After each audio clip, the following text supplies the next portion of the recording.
Hi guys, welcome to another episode of Burning Coils. How you doing this week, Tyler? I'm good. How about you? Not too bad. No one's really torqued up this week, Now we're good. which is a good thing. I thought you were gonna be after your, stories you were just telling me, but you seem pretty relaxed about it. we're all right. We're all right.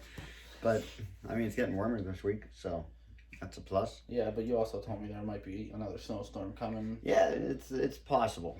Possible. I don't like when it says possible or snow in forecast. Yeah, but not in March. If we were in yeah, January, if it happens in March, it doesn't last long. No, but if we were in January, that's fine. You expect it. March, we just got teased for the last 2 weeks of 50, 60 degree weather. We don't need another snowstorm.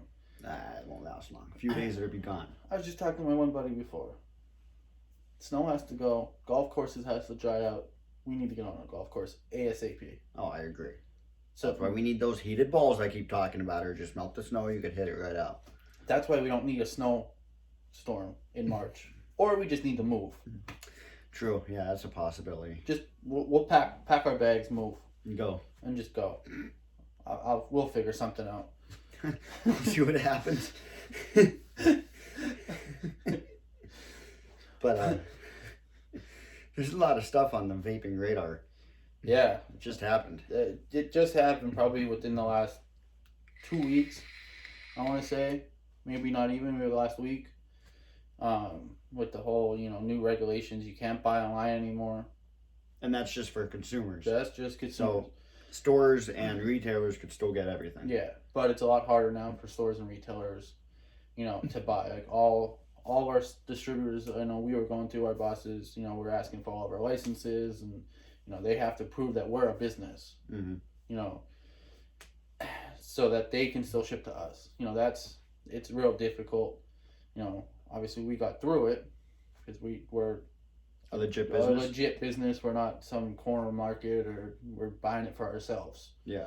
But consumers can no longer buy off any vape website, doesn't matter where it is in this country, and have it shipped to their house. I think that's good though. So I think it's really good because it's gonna stop kids getting their hands on vape products. And if you look at the past few years, everything that came up that was controversial about vaping, it was always because the wrong people got their hands on it. Yeah. And I think that's that goes back to them changing the age last year to 21. Yep. I was one of those kids in high school. I was 18 when I was a senior. I don't know how you were when you graduated, but I was 18. I was legal to go out and purchase anything but alcohol because I was 18 in high school. There's kids nowadays that are 18 in high school that are seniors. Yep. They're walking around the high schools all over our country, with vape pens, disposables, whatever. They don't know what they're doing at 18. Yep. Which sucks because they can go serve our country at 18. But you can't drink or buy a pack of cigarettes. You can't do anything else at 18. But do they really know what they're putting in their body at 18? Oh no, and I think it's actually kind of smart. Yeah, you could serve at 18, but when you look at it, that's because the military generally it's viewed as a career path. Yes. So when you get out of high school, if you don't go to college, you're going right into your career. And if you wait till you're 21 to join the military, a lot happens in 3 years. And now, let's say you decide not to join, well, now you're going to go into college at 21. Not saying it doesn't happen, but do you really want to go into college for another 4 years of school after being off of school for 3 years? You're not going to be in the mood. No. So I understand that. At the same time, you're not done maturing at 18. So your mind's not fully developed. Your body's not fully developed. And especially for males. Yeah. I mean, males don't stop growing until what, 22? 21, yeah. 22? So, and that's... Females are, I think, 18, 19. Yeah, somewhere around there. But they're way... a little younger than us, but... When that became a hot topic was when the high amounts of salt nic became a thing. Because, Yeah. I mean, nicotine is... And when disposables Yeah. became a thing. Mm-hmm. I mean, we worked in stores when you came in when you were 18. How many people came in when they were 18 and all they wanted was a puff bar? Yeah. Or any kind of disposables that we had. Yep, and that was it. That was the only thing they wanted. It's gonna that could mess some stuff up if you're not fully developed, stuff like that. So I mean, the age change did make sense, and then even with that, you go on the website. We were just talking before. You go on any website, yeah, they can't prove that you're 21. No, I mean, especially kids know how to get around everything. Yep. No kid's gonna say they're under 21 to get kicked off a vape site if they need it. Exactly. They wanted something. And there's only they're not using their debit cards or credit cards, nothing. They're using their parents. I'm pretty sure there's only a handful of sites that actually ask for your ID too. You have to scan your photo. That they were few and far between. So they were the only ones that could, and still they can't prove it, because if you're a kid, you go take your parents' ID, you scan the ID, you use your parents' card, it all matches up. Yeah. It's all under their name. When it gets shipped, you take the box and you're good to go. So there's a loophole. So that's what kids were doing. They couldn't prove, was it actually for their parents or was a kid buying it? So yep. I think that's one big reason why, all this shipping is done. You have to come into a store, you have to provide your ID, and you have to be over 21. Yep. Because we can catch an ID that's not 21. Yeah. And we can catch a fake. If you look at it, there's two sides. So, of course, for the retailer side, it's a good thing. It's a good thing, but it was a hard thing to get there. Get there, but on the consumer side, I'm sure there's going to be a ton of people that aren't too happy about this because they get everything online. They're going to be pissed off. But on this, and rightfully so. I mean, when you're doing that for so long. I had a customer the other day that came in my store, and he was asking if we had a certain kind of salt juice, and I said we just don't carry it, and he's like, "Oh, I buy it offline and I can't find it anymore." And I gave him the spiel, like, you're not going to be able to do that anymore. Like, unfortunately, like, I know you like this one, but like brand of juice, there might not be a lot of customers or, stores that carry that brand. So you might not be able to find it again. You might never get your hands back on that juice. And he's like, that's not true. I'm like, yes, it is. Yeah, I literally had to pull up my phone and Google it and show him that, FedEx stopped March 1st. UPS and the Postal Service is stopping April 1st. So technically you have a month, but I don't see it lasting that much longer. Yeah, it's going to be tougher and tougher to get stuff. On the flip side, excuse me. On the flip side, for consumers, there's actually a real good thing too, because not a lot of them realize the Pennsylvania tax, the 40%. And if you're ordering through a company online, some companies come right out and say, PA 40% sales tax. They add it right on. They add it on. Other companies don't. And if you're going through a company that doesn't pay that tax and you're not paying that extra tax, well, now it's tax evasion on a small level. But you do that enough over the years. I mean, that went in 2 years ago. Yeah. So when you think about it, you're supposed to actually prove that you're paying it, or even at the end of the year, if you didn't pay it, you have to pay that 40% to PA. And then what happens is that you go years with doing that, and granted, I mean, a bottle of juice, you're paying $20, whatever, a time. But at the same time, you buy devices, and how many bottles of juice are you buying per year? That adds up. So now in a few years, you don't pay that tax. You're getting the IRS on your doorstep saying, hey, we want our money. So now this just avoids all of that. And I mean, you're not going to have any more. I mean, people order online all the time. We hear it every day. The past 6 months to a year with COVID, people are complaining about shipping delays. Yeah. Well, we're dealing with the same thing, but now you don't have any shipping delays because you're going to walk in, you're going to walk out with whatever you got. Yeah. I mean, there is a there's still going to be shipping delays on our end, if our distributors don't have stuff or they're behind because we're still in this pandemic that we've been, going on.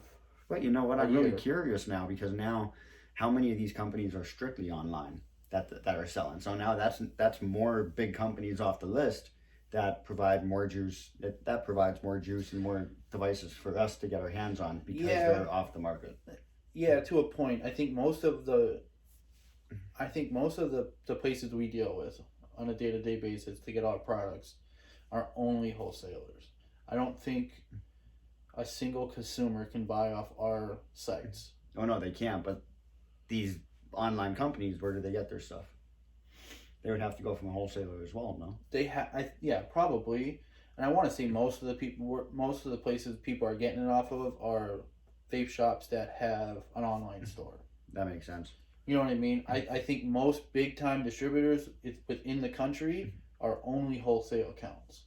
Now I can be wrong because we don't set any of that up. Yeah. But I know the ones we deal with, they're only wholesalers, so a consumer can never buy off our sites. Mm-hmm.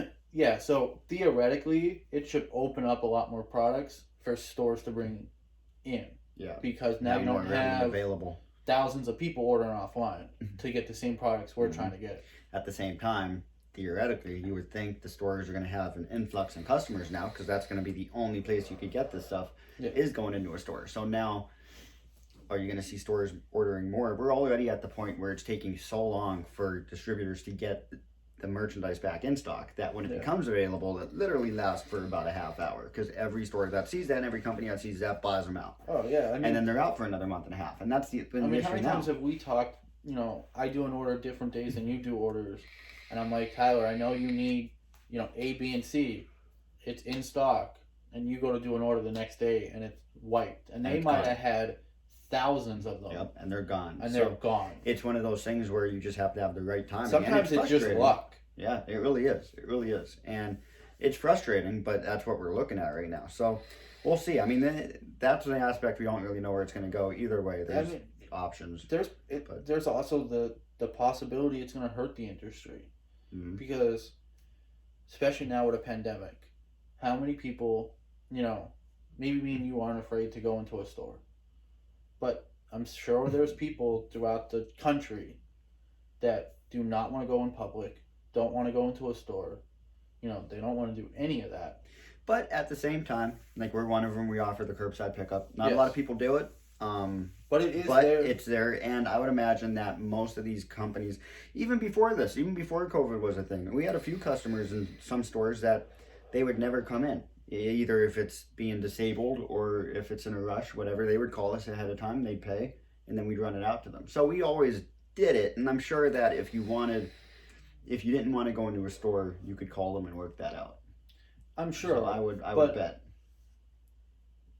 My whole point on that was they got so used to, you know, just, okay, I need vape juice, I need coils, I'm just going to go online, order it, it's shipped to my house. I don't even have to leave my house. Mm-hmm. And it's right there. It's right in front of my door. It's in my mailbox. Wherever they put it, it's there. Yeah. So is that gonna? Maybe it's not gonna hurt us, you know, but it could hurt some smaller vape shops out there. Yeah, and the whole. And and hurt the industry. Industry as a whole. Yeah. You know, are more people gonna just say, "I'm done vaping. You know, I don't want to deal with this. I can't get my products. The stores around me don't have what I like." That could be it. I mean, not every store can carry every brand out in the market. Every brand, yeah, and I mean we get a lot of that now. I'm looking for this juice, and a lot of it is good stuff. Where we look at it, but it's just a matter of how much can you carry? How much can you carry, and can you sell that? Because each clientele is different. Yeah. So, I mean, my clientele in Berwick hates menthol, and I mean I sell a bunch of it in Hazleton. Hates menthol. So I mean it's one of those things when they buy their cigarettes. Love menthol. Yeah. When they go to vaping, they just don't want menthol juice. Yeah. I carry the bare I have menthol juice, you know, for that customer that does want it, but I don't have as nearly as much as you or some other of our stores in our company have. Mm-hmm. And that's the thing. So I mean, a lot of these candy flavors are another one. That's a tough one. Custards, another one. I mean, certain very areas, specific. Or areas throughout, you know, PA or throughout the country, they're into different things. We have how many stores throughout PA, and every location sells something more than some other store. Yeah. You know, we have, you know, somebody might sell a lot of menthol. Hazleton sells a ton of menthol. Other stores sell a ton of custards, and we are like, well, how? Yeah. Like we don't see it. I remember when Ghostberry came out, like the first time when Ghostberry dropped and we got it in, we sold that like water. Up in Hazleton, everywhere else, down in Palmerton at the time, it didn't go at first because it was purple. It wouldn't sell because people didn't want the colored juice. Yeah. And it was everyone. Like it just sat down there. And Palmerton is 30 miles down the road? Yeah. If that. And it just wouldn't, it's not even that far of a distance, and it would not sell. I mean, we have stores that are how Well, Giant and the mall are about 2 miles apart, and it's different. it's different. Well, we have, and then we have Creek and Well, it also Orixburg. depends. It depends on who's working though too. Yes, but we also have Creek and Orixburg, which is what, 10 miles, Yeah, if that. if that. And we've It's both different. worked in both of those stores, and it's completely different. Yeah. And we always almost pitch the same thing, no matter what store we're in. Yep. But something clicks down in one store, and it just sells. Yep. Something, you know, clicks in Hazleton, and it sells. Yeah, exactly. So I mean, we'll see. We'll see what happens. But I think that's something to keep a big eye on. Keep a big eye on it. I mean, you know, they kind of did it low key again, like they did with the age. Yep, everything with the FDA, the tobacco, it's all low key. They don't come out and make a straight up It's announcement. just like what they were talking, what Tommy and Michael was talking about on Talking Ash a couple episodes ago about how they did, you know, low key, no smoking in a cigar shop anymore. You know, passed it overnight. Overnight, so no one knew about it, and Couldn't fight it. Yep. Same thing now. They were just Low key, under the radar. went into effect, done. Yep. And then I think what also helped was FedEx, UPS, Postal Service said, we don't want to ship this stuff either. Because if it's not shipped right, it's dangerous on their part. Yep. Oh, exactly. With the lithium batteries and stuff and like that. Yeah. You know, there's stories of packages exploding on planes or trucks or whatever. Mm-hmm. So, did they also come to the government saying, hey, we don't want to do this anymore. It's not safe for our workers. Or was it just a matter of them jumping on the train with, we don't want to deliver this stuff to minors? That could have been too. We don't know. Because they don't know who they're delivering to. They don't know what's in that box. They just drop it off. But they do know it's from a vape distributor or whatever. And they know that, hey, well, there's a good chance that this is for someone that's not of age. Yeah. So, I mean, we're not going to know the whole story. Yeah. Either way. All we know is it's in effect, you know, consumers can no longer buy online. Yep. They have to go to a, you know, real store somewhere in the country to get their vape products. You know, we don't know how it happened, but I guarantee it happened overnight. Like that. You know, I mean, I remember when the age changed to 21. We didn't even get a memo about it. No, until 3 days later. Yeah. I remember walking in, you know, we heard the rumors. Yep. We heard, you know, each state was going to do what they wanted. We heard the rumors PA was doing it, you know, 6 months later in July of that year. And then it was just national like that. National overnight. I remember walking in and Michael saying 21. Yep. And I'm like, "What are you talking about?" He's like, no one under 21 can be in here. Can't sell under 21. Yep. That's the new age. I mean, and that's how fast it happened. Yeah, it was like nothing. They give you no warning, no nothing. Yep. They shut it down. So It's also probably one way the FDA can help shut down the vape industry, just the way they want. Yeah, they don't like it, but just another way they can say we're putting a nail in the coffin. But little do they know, we'll be just okay. Yeah. So, I think that wraps it up. Yeah. So, come into the stores to buy your stuff. So we got you covered. But yeah, if you have any questions, you know, on the topic, feel free to come into a store, ask us questions in person, comment on the video itself. You know, we'll come back to it. I'm sure in a couple of weeks we'll even have more news about what's going on. Exactly what's happening, how it's working. So, sounds good. So that wraps it up for us. So, we will see you on the next episode of Burning Coils. Have a good one, guys.